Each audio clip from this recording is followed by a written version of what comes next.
Guess करें मैं कहाँ हो सकती हूँ? मेरे पीछे देख सकते हैं खूबसूरत नज़ारा। ये कराची का सी व्यू नहीं है बल्कि ये शिकागो का सी व्यू है। शिकागो की सड़कें, शिकागो का आर्किटेक्चर, उसके साथ साथ उसका कल्चर, ये सब तो आपने बहुत अरसे सुना। लेकिन शिकागो में समंदर भी है और उसमें इतनी खूबसूरत नज़ारे भी देखने को मिलेंगे, ये बहुत कम लोग जानते होंगे। और ये बोट आपको सैर करवाएगी शिकागो के शहर की और इसके साथ साथ आपको एंजॉय भी करवाएगी। अमेरिका की वाहिद यूनिवर्सिटी जिसकी बुनियाद रखी एक पाकिस्तानी ने, क्या मिलेंगे उससे? पूरे अमेरिका में है 4000 से ज्यादा यूनिवर्सिटीज और इसमें पाकिस्तानियों ने कितनी बनाई? सिर्फ एक। जी हाँ, ईस्ट वेस्ट यूनिवर्सिटी शिकागो जिसके दरवाजे के बाहर इस वक्त खड़े हैं, ये वो पहली और वाहिद यूनिवर्सिटी है जो किसी पाकिस्तानी की तरफ से इस पूरे अमेरिका में बनाई गई। किस तरह से उसने ये ख्वाब देखा और इसे हकीकत का रूप कैसे दिया, आइए उसी की ज़बानी सुनते हैं।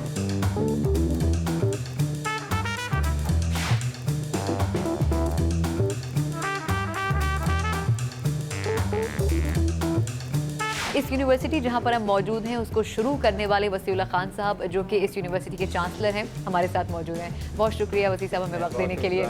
ये भी आपको बताएं कि ये 7 लोग थे जिन्होंने इस यूनिवर्सिटी को शुरू किया और उसमें वाहिद एक पाकिस्तानी वसीउल्लाह खान साहब थे, जबकि टोटल 4 मुसलमान थे उस पूरे 7 लोगों के ग्रुप में जिन्होंने कहा कि ठीक है हम शुरू कर सकते हैं। और आज इस यूनिवर्सिटी के अंदर हम मौजूद हैं, उन्होंने इस ख्वाब को पूरा भी किया।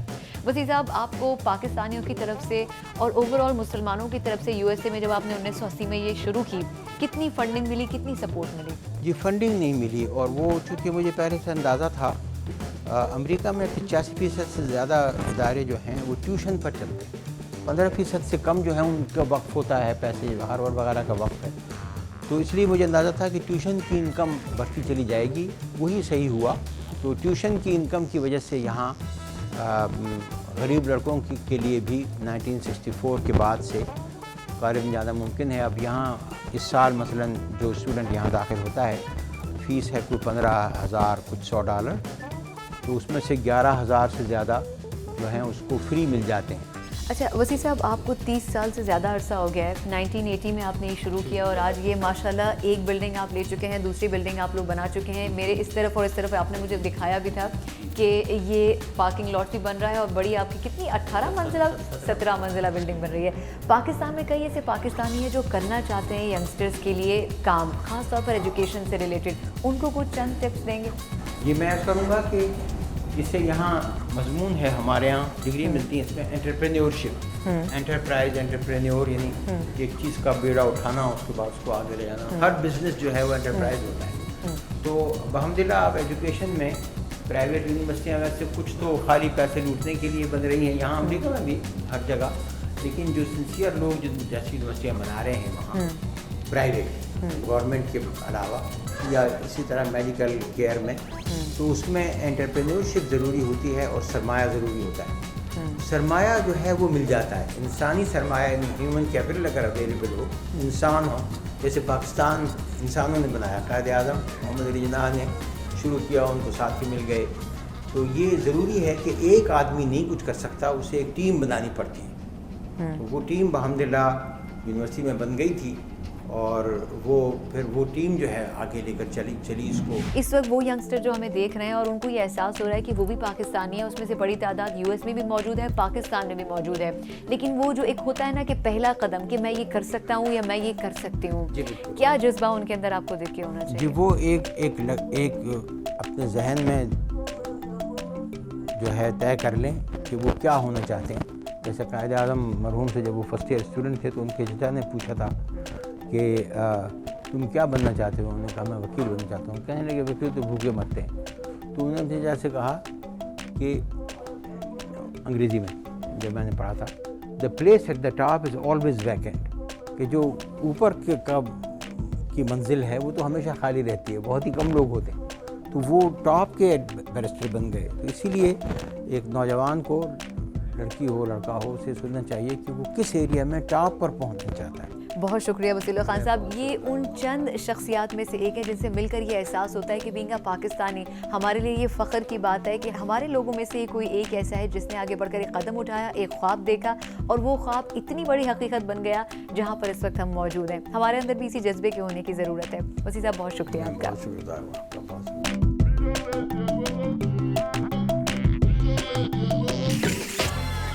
अमेरिका के चंद बड़े और खूबसूरत तरीन शहरों में से एक शिकागो, जहां पर इस वक्त मौजूद है, और ये है इसका मिलेनियम पार्क। मुझे यहाँ पर नजर आई है एक बहुत ही दिलचस्प किस्म की चीज। जी हाँ, मेरे पीछे देख सकते हैं आप बीन, जिसका नाम ही है द बीन, और इसे डिजाइन किया है अमिश कपूर ने। ये बना है स्टेनलेस स्टील से और इसका वजन थोड़ा बहुत नहीं बल्कि है पूरे 100 टन से ज्यादा। आइए जरा करीब से इसे देखते हैं।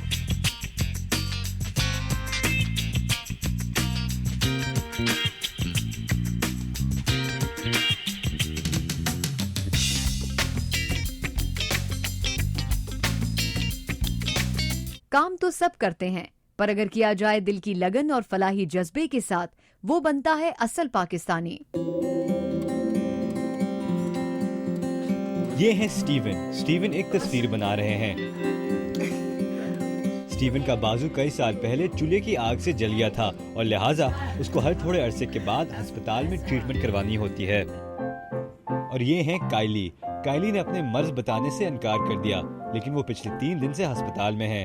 कायली को पियानो पसंद है। दोनों स्टीवन और कायली कहते हैं कि तस्वीर बनाने से और पियानो बजाने से वो हॉस्पिटल में टाइम गुजारना बर्दाश्त कर लेते हैं। Are you happy that there is art here and that you have an opportunity to play piano here in the hospital? Yes. Chicago का जॉन स्ट्रोगर अस्पताल, जिसमें स्टीवन और कायली एडमिट हुए हैं, स्नो सिटी आर्ट्स प्रोग्राम से मुंसलिक है। इस प्रोग्राम के जरिए अस्पताल के पीडियाट्रिक वार्ड्स में दाखिल बच्चों को मुख्तलिफ आर्ट्स जैसे पेंटिंग, मौसीकी, फिल्म और थिएटर सिखाया जाता है। स्टीवन के वालिदैन इस प्रोग्राम की भरपूर हिमायत करते हैं। जो कुछ इन बच्चों को हुआ वो उनकी गलती नहीं है और इनको हॉस्पिटल में मसरूफ रखने के लिए कुछ भी चीज अच्छी है, चाहे वो म्यूजिक हो, ड्राइंग हो या कोई भी खुशी हो।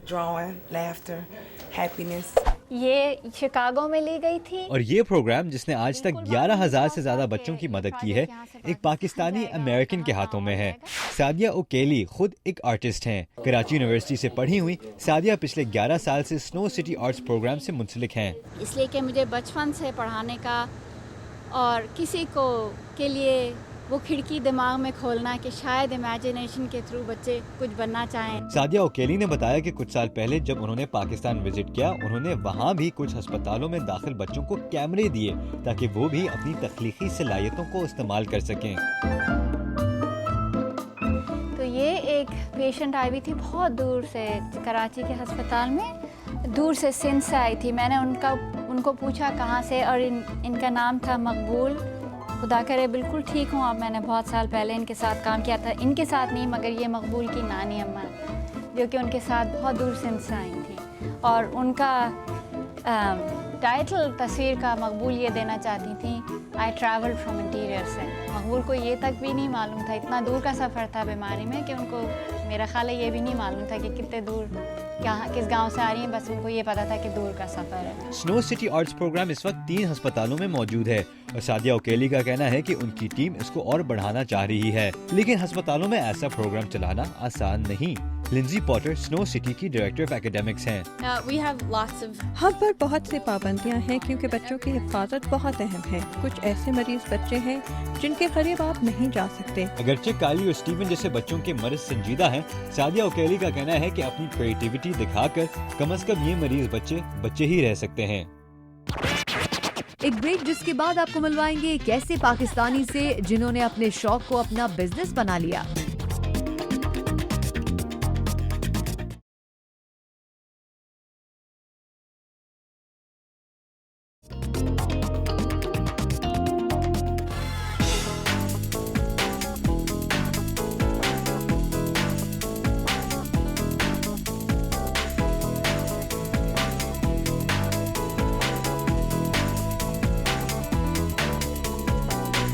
शिकागो का स्काईलाइन टेक यानी सीएस टावर, जिसे अब विलिस टावर भी कहा जाता है, दुनिया की तीसरी बुलंद तरीन इमारत, जिसकी बुलंदी 1700 फुट से ज़्यादा है और जिसमें 110 मंजिलें। लेकिन मेरे अंदर 110 मंजिलें चढ़ने की हिम्मत नहीं थी। मैं मौजूद हूँ 103वें फ्लोर पे।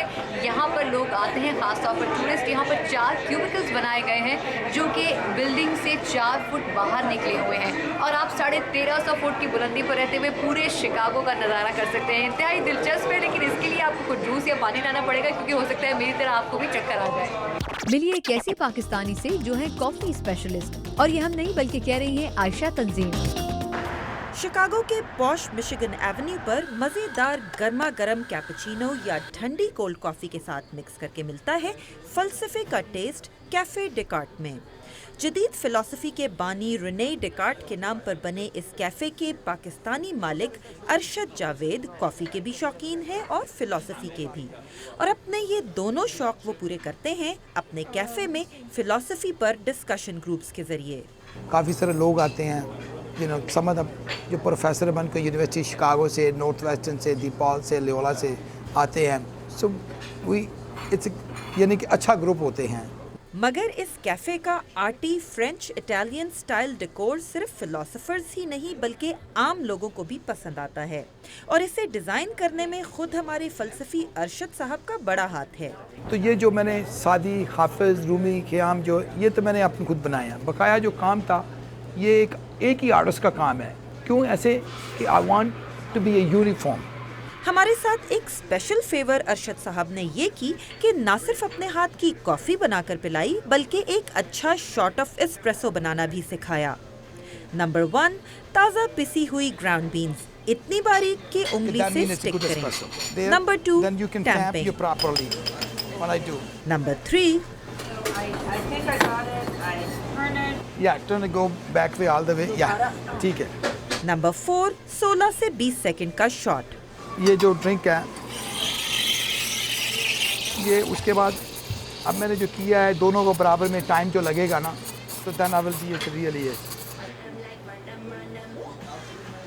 और number 5, time to try your espresso. Sure. Test का टाइम, बिल्कुल इम्तिहान का time. Okay, let's try. Really good espresso. Thank you. एक बार मुस्कुरा दो, एक बार मुस्कुरा दो, ये हम नहीं बल्कि कहती हैं मुन्नी बेगम, जिनसे मिलेंगे शिकागो में।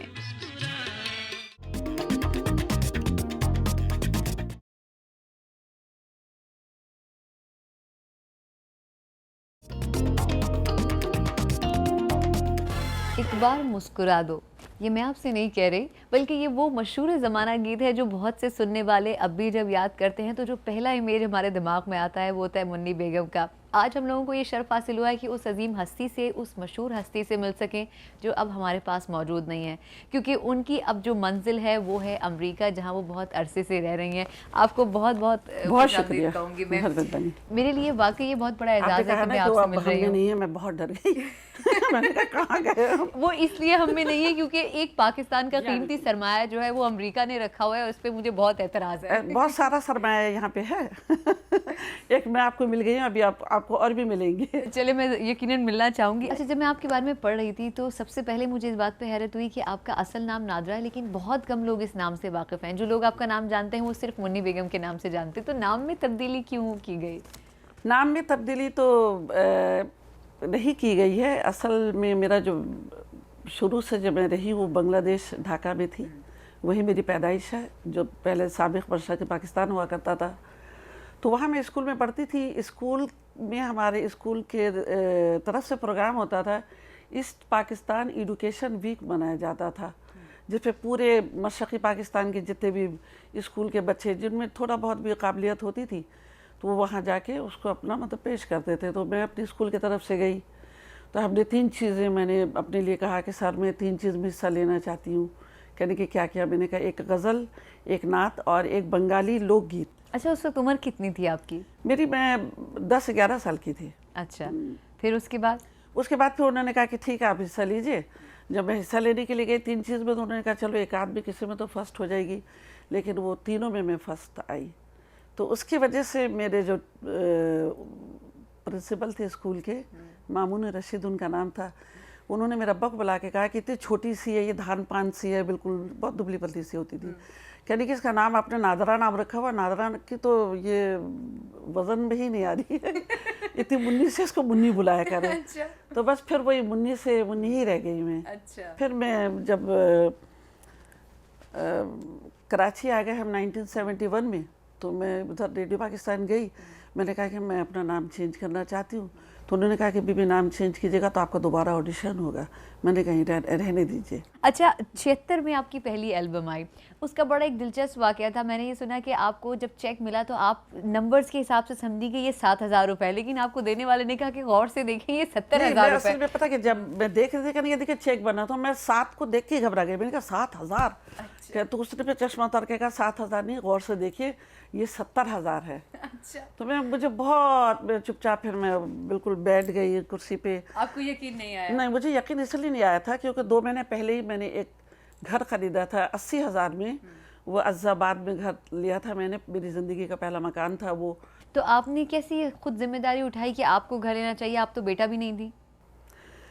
पता नहीं, लेकिन ये खैर ऐसा नहीं कुछ था क्योंकि मेरे पास एक हुनर था। वो बहनें मेरी जो हैं वो सब बिल्कुल हाउस वाइफ है, तो उनके लिए वो मुमकिन नहीं था।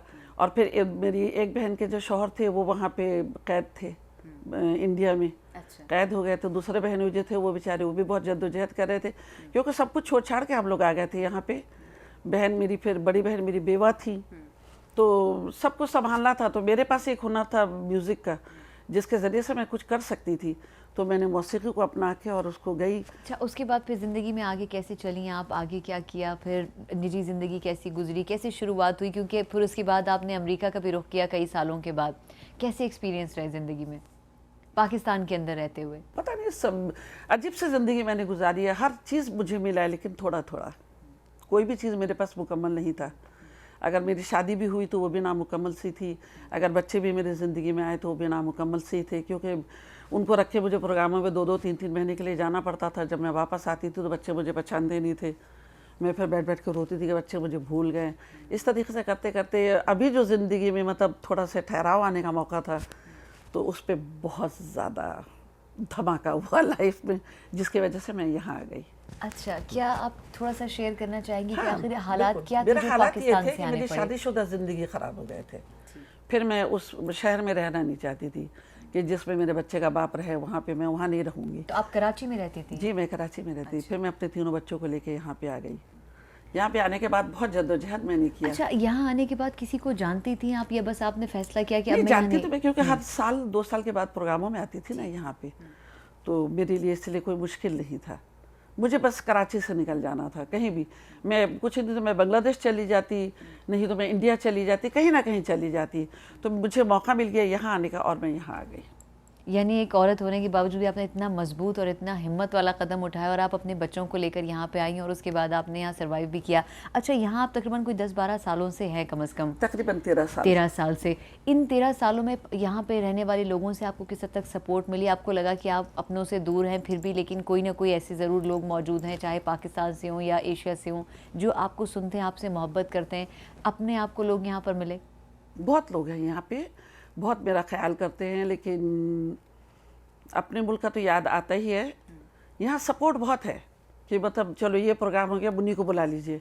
जैसे अभी रमज़ानों में भी प्रोग्राम यहाँ होते हैं, कभी तो इंडिया चली जाती हूँ, कभी किसी और मुल्क में चली जाती हूँ। अभी इस दफ़ा यहाँ पे हूँ, तो प्रोग्राम यहाँ पे हो रहा है। लोग बहुत अच्छा मतलब ख्याल करते हैं मेरा। अच्छा, अगर कलाम पे आपसे बात करें तो आपने बहुत ज़्यादा उस्ताद कमर जलालवी साहब को गाया है, इसके अलावा आपने शकील बदायूनी साहब को भी बहुत गाया है, लेकिन बहुत सारे लोगों को शायद ये नहीं पता होगा कि उस्ताद कमर जलालवी साहब जो थे वो उन लोगों में से है जिनके बारे में ये कहा जाता है कि वो एक साइकिल पंचर की दुकान पर काम करते थे या शायद उसे ओन करते थे।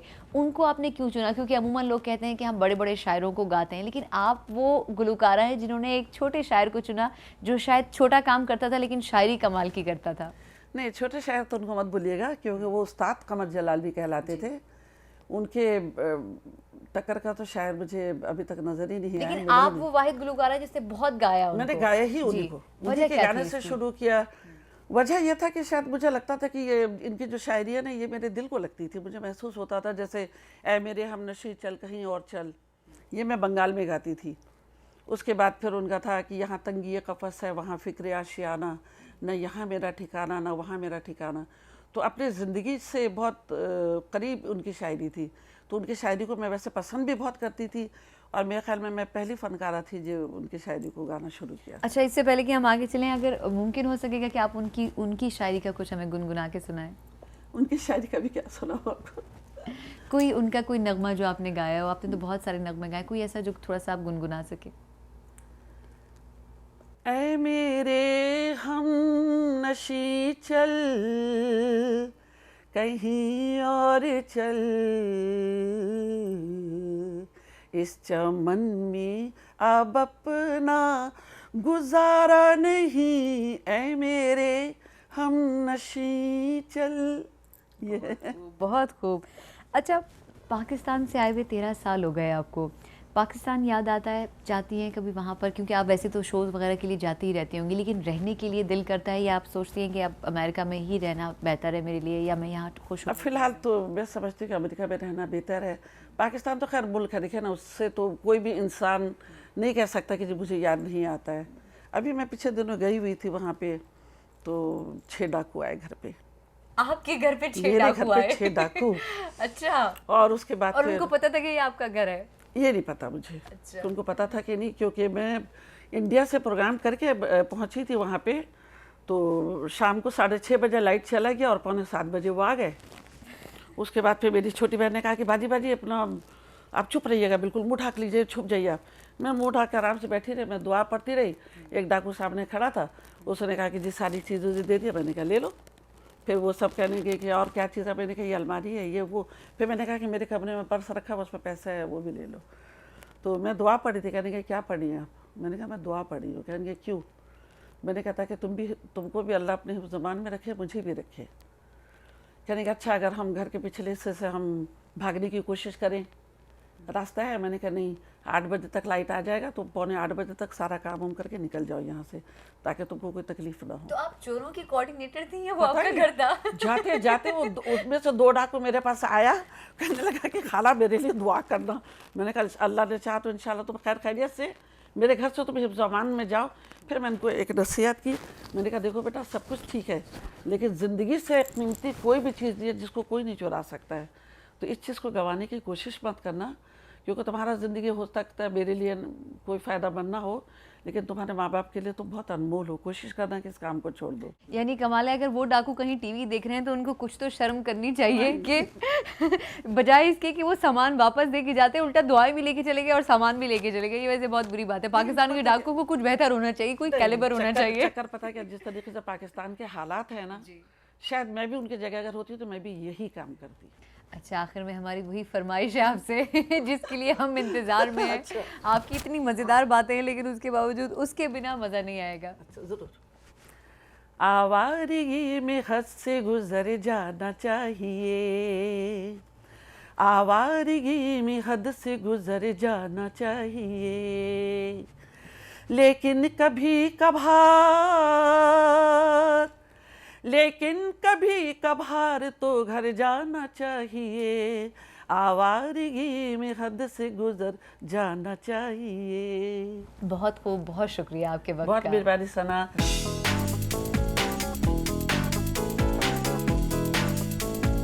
एक खूबसूरत सफ़र, एक खूबसूरत जर्नी, और इसके साथ साथ मेरे पीछे एक खूबसूरत नज़ारा।